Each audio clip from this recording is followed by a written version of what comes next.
Even though he was the one tied up, the clove couldn't help feel sorry for her as he began trying to free his wrist from the rope. "You are the prettiest dragon lady I've ever seen," he said, but she didn't bother to look up at him. "Know your place," she snapped angrily. "If you think humans are so awful, why did you turn yourself into a human anyway?" he asked. She turned and gave him an insulted look. "Call me that again, and I'll hang you up by your own intestines. Do you think I can squeeze through the narrow caverns in my true form?" The clove nodded and said, I always wanted to be a squirrel," he announced, pausing for a moment watching something moving above him. The dragoness turned in surprise at the statement. "A squirrel?" she scoffed. Her eyes narrowed quickly as she spotted the little creature sitting on the tree branch above him. She stooped down to pick up a round stone, but just as she took aim at the small creature, the clove intervened by kicking a clod of dirt in her face.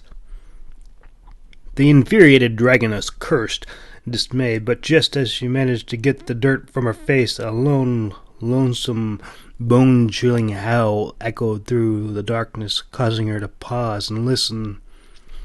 A second howl came, and another, and another. Suddenly a fourth sounded right behind her, and she spun around in terror, only to see that the clove had joined in. "Stop that!" she hissed angrily. The clove looked at her. "Wolves," he said. She glared at him. "I know," she snapped, throwing her sticks into the campfire. "I could give you a hand," he suggested. "Just shut up," she snapped. "I would kill you but your blood would only lure them here." The clove frowned and glanced at his hands, which were finally freed from the ropes. "Maybe we could work something out," he suggested. He was curious and wanted to know more about the mysterious woman. "Like what?" she scoffed, not noticing that he was untied as she ran about, gathering sticks and branches for the fire. Normally wolves would not have frightened her so much, no more than a barn cat or a small terrier. But now that she was stuck in human form, everything seemed so much bigger. The clove scratched his head while leaning back against the tree, watching her rush about. "What if I showed you where the rest of the gold was?" he asked, slipping his hand back into his lap as if he were still bound. She stopped what she was doing and looked at him inquisitively. "You lie. Why should I trust you?" she demanded. The clove paused. "Good point," he admitted. "Well, as long as you're content with what you have." The dragoness frowned and gave the clove a hard, untrusting glare. "Most would beg for their lives, but you're just a lunatic." The firelight reflected the clove's bright yellow eyes as he grinned. "Won't you tell me your name before you kill me?" he asked.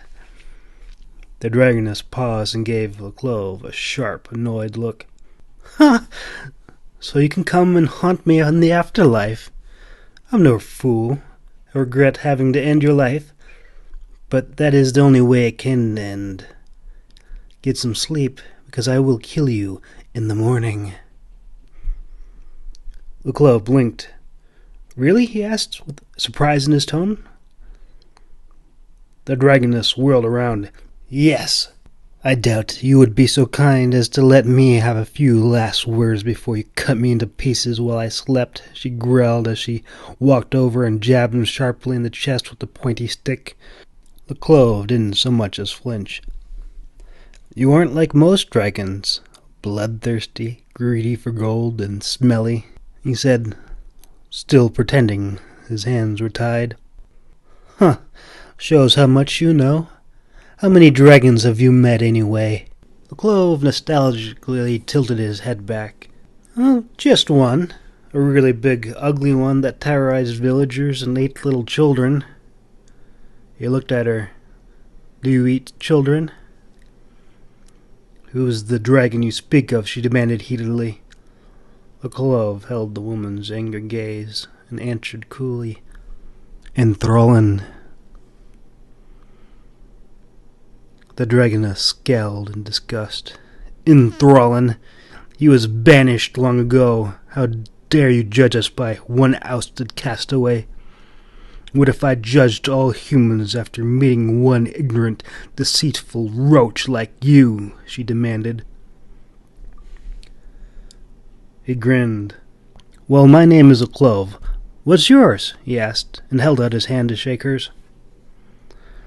The dragoness's eyes went wide and her mouth fell open as she stared down at the clove's extended hand in dismay, realizing he was untied and wondering how long it had been so.